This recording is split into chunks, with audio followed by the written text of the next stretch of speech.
자, 국회가 열리니까 오늘 그런 얘기 되게 많이 나올 건데 국회가 열리면 그들의 치부가 드러나요. 국회의원들한테는 행정부의 각종 자료를 요구할 권리가 있습니다. 드러나다 보니까 드러나는 것들인데 그 폭우가 쏟아졌던 그날 김대기도 술자리, 이상민도 술자리. 근데 문제는 폭우가 쏟아질 게 예정돼 있었잖아요. 그럼에도 불구하고 야, 언론이 너무 빨아주는 거 아니냐? 만찬은 뭐 대단한 만찬이지만 여기에 이런 식으로 대통령실 참모진이 술자리를 했고 대통령도 사실상 음주를 했을 것으로 추정이 되잖아요. 네. 지하 벙커 같은 시설을 갖추고 있다고 했으면 윤석열이 지 말대로 침수가 됐다고 해도 화상통화라도 했어야 되는 거예요. 그러니까 대통령, 비서실장, 행안부 장관 이런 사람들이 다 사실상 그날 술자리한 겁니다. 지금도 하고 있겠네요. 비 오니까 화전에 막걸리 비 한잔 해야지. 오니까 한잔 해야죠. 근데 이 사람들이 다 각각 했을 수도 있지만 뭐 이상민은 지방에 있었다고 하고 근데 다 같이 했을 수도 있는 거잖아요. 그런 가능성도 배제할 수 없을 것 같고. 다 같이요? 네. 그리고 이거를 이날만 했겠습니까? 저는 매일 이런다고 봅니다. 일망타진했어야 되는데 다 같이 한꺼번에 쫙 해가지고. 그리고 이렇게 매일 만찬이 이루어지고 있는 가운데 그 누구 하나도 쓴소리 하는 사람 없이 각하 정치 대국적으로 하십시오. 이런 말 하는 사람 하나 없이 이렇게 매일 만찬을 이어가고 있다는 게 김대기 비서실장과 최영범 홍보수석 여기는 둘이 같이 있었다는 거 아닙니까? 기자들하고. 네, 기자들하고 약속이 되어 있었는데 사실 폭우는 8일에 내렸지만 7일에 기상청에서 300mm가 넘는 폭우가 예상된다라고 이미 그 예보를 한 상황이었거든요. 그럼 그거를 몰랐을 리가 없는데 기자들과의 그 술자리 무엇이 중한디 그 숫자를 가집니까? 취소하면 되는 것을. 그렇죠. 근데 그러니까 네. 이게 이런 거야. 이상민은 행안부 장관은 주무부처 장관이잖아요. 경찰 장악에만 혈안이 돼가지고 사실 민생을 안 살핀 거예요. 폭우가 이미 예보된 날 군산에 가서 만찬이라고 그랬지만 앞에 그거 붙어있지. 막걸리 만찬. 이게 이제 국회의원들이 민주당 국회의원들이 김교웅 의원인가 이게 자료 요구에서 나온 거예요. 거기 만찬을 가서 막걸리까지 마신 걸 알고 있어. 막걸리 들어갔잖아요 하니까 이상민이 하는 말. 전 마시지 않았습니다. 얼마나 많이 마셨으면 기억이 없어. 기억이 없어. 아 정말 그리고 이상민의 대답이 진짜 건배까지 했잖아요. 전 안 마셨습니다. 그거네. 술은 먹었으나 음주는 했으나 아니다. 운전하지 않았다. 네. 건배! 하고 난 안 마실 거야. 내가 안 마실 거야. 비가 오고 많이 오고 있으니까 안 마실 거야. 근데 왜 나중에 늦게 나타났을까? 이런 생각도 들지 않습니까? 근데 그때 그 국회에서 이상민이 한 말인데 이상민이 윤석열과 통화했을 때는 윤석열이 이미 퇴근 상태였다는 거예요. 이것도 웃기지 않아요? 서로 죽이는 건가요? 엄청 웃기는 거죠. 진짜 서로 죽이는 거죠. 아니 벙커 같이 시설이 돼 있기 때문에 통신이 안 됐다고요? 그러면? 제가 대통령님하고 첫 통화를 했을 때는요. 대통령께서 이미 퇴근을 해서 사저에 계신 상황이었습니다. 뭐야 그러면? 컨트롤 타워가 도대체 뭐였던 거예요? 대통령이 술 마시고 있으면 행안부 장관이라도 그 자리를 지켰어야 되는 거잖아요. 근데 거기 간 이유가 뭔지 아세요? 선약이어서요. 지랄들을 하세요 하죠. 아니 기자들과 오래전 약속한 자리였고 뭐 이렇게 이야기를 하잖아요. 그럼 기자들하고 약속은 언제든지 바꿔도 되는 거잖아요. 그리고 기자들하고 뻔뻔하게 이게 지금 엊그저께 우리 1000명 기자들 물어봤을 때 85%가 이 정권에 못한다고 이야기했다는데 나머지 10% 데리고 지금 술 먹었다는 이야기입니까? 네. 기자들 명단도 까야 된다고 봅니다. 근데 그날이요. 각 부처에 폭우가 예상돼서 대비하라는 지시까지 내려왔어요.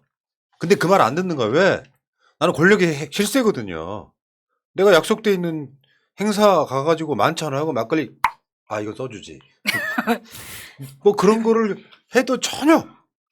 이상민 중대본에 도착한 시각 관련한 거 이야기 한번 볼까요? 이상민 폭우 내리는 날 만찬 5시간 후 상황실 복귀 왜 했는데 여기 보면요. 지금 기사 입력 시간이 10시 8분인데 10시 8분인데 뉴스원은 속보 중부지역 폭우 이상민 행안부 장관 세종 상황실 10시 30분 도착. 야 대단한 체크들이네 이게. 아 진짜 적당히 했으면 좋겠어요. 아니, 내비에 10시 30분 찍힌다 막 이렇게 썼겠죠. 근데 요거는요 더 늦게 왔을 가능성이 더 커요. 왜 그러냐면 이거는 행안부가 이 기자들한테 10시 30분쯤 도착할 거라고 알려준 건데 요거는 이게 사실은 그래서 이상민이가 세종상황실에 10시 30분 도착한 걸로 인증해버렸던 거죠. 요거는 사실 몇 시에 들어왔는지 모르는 거예요. 그리고 퇴근 이후냐 이전이냐 이게 논란이 된다는 게 웃기는 거예요. 누구 말 맞다나 자기네들 입으로 했던 말 맞다나 출퇴근 개념이 없다고 했는데 지금은 이제 퇴근 전에 연락했다 퇴근 후에 연락했다 해가지고 윤석열 지금 쉴드를 쳐주려고 하는 건데 이게 쉴드가 아니라 빅엿이 되고 있는 상황인 거잖아요. 네. 그리고 지금 몇 시에 통화를 했는지도 이상민 그다음에 한덕수의 말이 계속 엇갈리고 있거든요. 그래서 누가 정말 진실을 얘기하는지 아니면 진짜 통화가 이루어지긴 했는지 이거 자체도 의문입니다. 이상민이 그리고 지시를 내렸다는 것도 이렇게 세세하게 내린 게 아니라 상황 관리를 철저히 하라 이렇게 지시를 했다라는 건데 누구한테 무슨 상황 관리를 어떻게 하라고 지시를 한 겁니까? 그러니까 이게? 우리가 얼마 전에 방송에서 의혹 제기를 했었잖아요. 이상하게 주무부처 장관이 안 보인다라고 맞아요. 얘기했어. 이제 나온 거예요, 그게. 그리고 이상민이 실제로 언론상에 나타난 것은 그 다음 날이에요. 아니 근데 그 다음 날이 아니라 11일이에요. 폭우가 쏟아진 게 8일이거든요. 아, 그럼 한참 걸린 거네. 아니 근데 제가 이거를 이상민이 현장에 나타난 걸로 그 기사를 시간 순으로 다 검색했을 때 11일에 이 기사가 첫 번째입니다. 그러면 그 중간까지 이 사람은 뭐 했다는 이야기예요? 아니 장관이란 사람이 그냥 뭐 철저히 대비해라 이런 말 할 것 같으면 이런 사람한테 왜 몇 억씩 주고 하면서 장관 자리 줍니까? 그냥 의전 받는 기계밖에 안 되는 거예요. 그러니까 저번에도 말씀드렸죠. 뭐 경찰국 이야기 잠깐만 이따가 하겠습니다만 이상민이라고 하는 자는 행안부는 대한민국 모든 부처에서 딱 자기들만의 역할을 하고 남는 것들을 다 하는 건데 결국에 행안부의 가장 중요한 게 행정안전부 장관이잖아요. 그 재난 대비 주무부처 장관이에요. 근데 얘는 자기들한테 속해 있지 않아야 되는 경찰국을 만들어서 경찰 통제에 대한 욕심은 커. 근데 사실은 이런 거에는 그래서 이상민을 임명하려고 할 때 청문회 전에 그런 이야기가 나왔었어요. 판사 나부랭이가 행정안전부에 가장 중요한 업무를 할 수 있겠느냐라고 그때 당시에 맞아요. 많은 사람들이 이의 제기를 했었던 것 그런 지점이었던 거거든요. 지금까지 법조인 출신이 행정안전부 장관한 사례가 별로 없어요. 그 역할이 안 맞아. 그래놓고 막걸리 건배까지 해놓고 난 안 마셨습니다 하면 끝나는 겁니까? 아니 그래서 지금 사과를 해라라는 이야기까지 나왔잖아요. 이 지금 아수라장이 된 이 마당에 주무장관도 사과하라고 얘기를 했는데 이상민이 대국민 사과는 생각해 보겠습니다라고 이야기합니다. 아유 씨. 사과를 안 한 이유가 더 웃깁니다. 지금 열흘씩 잠 한숨 못 자고 일하는 공직자들이 얼마나 낙심감이 크겠습니까? 내가 사과하면 공직자들이 낙심감이 커진대. 아, 나 도대체 무슨 관련이 모르겠네, 있습니까? 사과는 사과대로 해야 되는 네. 거고 공직자들이 열심히 일한 거는 그 노고를 치하는 게 맞는 거죠. 아니 공직자들 열심히 일하는 동안 자기는 술 먹었잖아요. 그래서 그거에 대해서 사과를 하라 그랬더니 무슨 엄한 소리를 하고 있는 겁니까? 예. 그리고 국가 비상 상황에서 대통령도 없어. 장관도 없어. 도대체 누가 있었던 거예요? 예, 그러니까 무정부 상태, 무능 정부가 아니라 무정부. 예. 자, 그 이상민이 혈안이 되어 있었던 경찰국 관련한 밀정 이야기 잠깐만 해볼게요. 오늘 제 방송 전에 제가 녹화 하나를 했는데 그 녹화의 주제가 뭐냐면요. 대한민국 경찰 1호가 누구게? 모르지. 나만 알고 있지. 녹화기 때문에 방송 안 나갔지. 대한민국 경찰 1호는 김구 선생이에요. 그 김구 선생이 경무국. 아는 사람 임시정부? 임시정부 경무국에 밀정 때려잡던 일을 시작해요. 그게 김구 선생이어서 민주정부 때 경찰청 로비에 경찰 1호 김구 흉상이 있어요. 근데 이 밀정들이 이렇게 판을 쳐 이런 아유 씨, 참 환장하겠네. 자, 김순호 씨, 이건 MBC 단독인데 밀정 의심 증언이 따랐다 하면서 집안에 전단지를 모아뒀다 같은. 원래 나눠줘야 될 전단지를 네. 이런 식으로 갖고 있었다는 거죠. 그러니까 김순호는 좀 간단하게 좀 설명을 하면 성균관대에 그 80년대 초에요. 왕성이 활동하던 동아리가 5개 있었어요.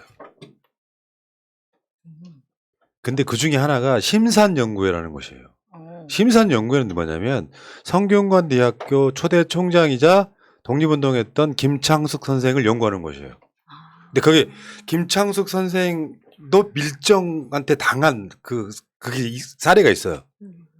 근데 심산연구회 출신이 바로 김순호고 그 최동열 열사가 심산연구회 초대 회장. 나중에 돌아가셨고 돌아가신 분. 두 번째가 김순호였어요. 1년 후배인데 완전 개절친인 거지. 최고로 친한 후배. 그 대학을 졸업하고 인천 부천 지역의 노동자 단체를 만들었던 게 인노회예요. 근데 김순호가 부천 지역 책임자야. 근데 어느 날 갑자기 사라져. 사라지고 나서 그 조직에 있는 사람들이 다 잡혀 들어가. 그 사건이에요. 진짜 소름 끼치네요. 그때 당시에도 김순호가 이상하다는 밀정 의심의 증언들이 쏟아졌답니다. 그래서 그 사람 잡혀가가지고 대부분 그 활동을 가명으로 했대요. 가명으로. 알아보면 안 되니까. 실명을 알게 되면 조사할 게 많이 나오잖아요. 가명으로 활동하는데 조사받으러 가면 경찰에 이미 내용을 다 알고 있어요. 근데 그 당시에 그 조직에서 사라진 사람이 유일해. 미리 사라진 사람은. 그게 김순호야. 근데 이게 지금 이때 당시에 인터뷰를 하는 같이 했던 동료들이 있을 거 아니에요. 그분들 인터뷰 들어보면은 진짜 막 그 가슴에 남아있던 분노가 40년 전의 분노가 다시 나오는 것처럼 굉장히 듣는 사람도 슬픕니다. 근데 이런 사람을 이렇게까지 써야 되나요? 저는 내가 김순호라면 이렇게까지 까발려진 마당에 도저히 창피해서 못 살 것 같거든요. 못 할 것 같거든요. 창피한 줄 아는 놈이 그랬겠어요? 그렇죠. 창피한지를 모르는 놈이죠. 에이. 그리고 실제로 지금은 그 자료가 없어졌다, 그러니까 사라졌다 그러는데 그 TV조선인가에서 단독으로 나왔던 게 그 김순호를 키워준 박종철 고문치사 사건의 그 탁하고 체니 억하고 쓰러졌다라고 했던 바로 그 홍승상이 지금 암 환자라고 하더라고요. 근데 홍승상이 TV조선인가 인터뷰에서 했던 말이에요. 김순호의 도움을 많이 받았다. 그리고 실제로 김순호는 홍승상 따라다니면서 계속 진급했잖아요. 이상민 씨. 어떻게 초대 경찰국장을 임명했는데 이딴 식으로 임명합니까? 진짜 상징적이에요. 이 사람들한테는 국가와 민족 이런 건 없어요. 그리고 하나 더 빨리 진행할게요. 오늘도 준비한 게 너무 많아가지고 책 한 권이라서 빨리 진행하겠습니다. 김순호 특채 자료를 또 JTBC가 단독을 했어. 특채 자료를 확인해 보니까 혼자 응시해서 혼자 합격했어요. 대박이네. 경쟁률 1대1. 네, 이 시험을 알려준 게 또 홍승상이 알려줬다고 얘기를 했습니다. 시험이 있다고 알려줘서 응시를 했다. 그러니까 김순호 특채를 위한 시험이었던 거지. 그렇게 따지면은 있다고 알려준 게 아니라 김순호를 위해 특채하려고 그 위인 설관처럼 하나 만들어 놓고 거기 들어가서 혼자 보고 공식 기록을 남긴 거죠. 1대1이었으면 빵점 맞았어도 합격이었겠네요. 그리고 그 김순호가 자기가 대공분실을 찾아간 게 7월이었다고 얘기를 했는데 시험은 8월에 있었거든요. 가자마자 8월에 바로 1대1로 채용이 됐다라는 게 굉장히 미심쩍은 부분이죠. 영부인을 잘하나? 근데 본인이 왜 그렇게 특채가 됐냐라고 물어봤을 때 주사파 때 배웠던 것이 전문 지식으로 인정받아서 특채됐다 이런 식으로 이야기를 합니다. 저는 솔직히 그 인터뷰를 들으면서 제 얼굴이 진짜 화끈거리더라고요. 저렇게까지 말을 하면서 저 자리에 가고 그래, 그 자리 싶나. 하고 싶을까 진짜. 지금이라도요. 그 당시 나는 프락치였다라고 양심선을 하고 사과를 하면 될 거 아니에요. 그 아까 말한 최동열 열사 있잖아요. 심산연구회의 초대 회장이었고 그 회장 자리를 1년 후배인 김순호한테 물려줄 정도로 가까운 사이. 그들은 나중에 인천 부천 지역으로 가서 노동운동을 함께 합니다. 근데 그때 김순호가 밀고 했을 것으로 추정되는 이 건 때문에 내가 제일 가까웠던 선배가 최동이에요. 최동. 그 열사가 경찰에 잡혀가서 고문 받다가 정신에 이상이 와요. 그리고 스스로 목숨 끊어버려요. 분신해버린다고. 근데 이 사람이 돌아가신 지가 30년이 넘었고 돌아가신 날마다 추모제 같은 걸 하는데 아직까지 한 번도 안 나타났어. 김순호는 그거거든요. 내가 그 주사파의 환멸을 느껴가지고 사라진 거다라고 얘기하잖아요. 그러니까 어떤 운동을 하다가 환멸을 느껴서 사라질 수는 있어요. 근데 공교롭게도 이 사람만 사라진 상태에서 모든 조직이 다 잡혀가요. 이게 사람입니까? 간단히 말하면 폐륜이에요, 폐륜. 그 오늘 민정문제연구소 방송에 나온 이야기인데 이회영 선생 있잖아요. 오당. 다 알잖아요. 이회영 선생 유경재가 독립운동 가문이었는데 이회영의 형님의 아들이 이회영을 밀고를 합니다. 그래서 그 조카가 자기 삼촌을 죽이는 결과가 나요. 그래서 이회영 아들이 나중에 그 사촌을 죽여요. 그 역사야. 우리나라 역사가 그렇다고. 그게 폐륜이 아니고 뭡니까? 근데 저 솔직히 그냥 본인이 정말 본인도 좋아하고 서로 그렇게 아껴주던 그 선배잖아요. 최동 열사가. 근데 최동 열사의 누나의 인터뷰에서도 그렇고 보면은 정말 아 이게 사람인가 싶을 정도인데 인터뷰할 때 그럼 최동 열사에 대해서 이야기를 하면 일단 고인의 명복을 빕니다. 이딴 식으로 이야기를 합니다. 저는 좀 소름 끼치는 것 같아요. 이런 사람이 경찰의 입장에서도 전혀 득될 게 없고 경찰들에게도 먹칠을 하는 사람이 아닌가. 경찰 내부에서의 반발도 만만치 않다고 봅니다. 그러니까 경찰국 설치 자체도 불법인데 이런 짓들을 해서 양심 없이 살아가는 사람들 언젠가 천벌 받을 거다 저는 그렇게 생각하고요. 자 어쨌건 참 재난이 일어나면은 술 마시러 가시는 분들 권력 장악에만 혈안이 돼 있고 경찰국이 불법임에도 끝까지 밀어붙이고 이런 미친 정부는 저는 빨리 끝내야 된다고 생각해요. 인간 백정들이지 정말로.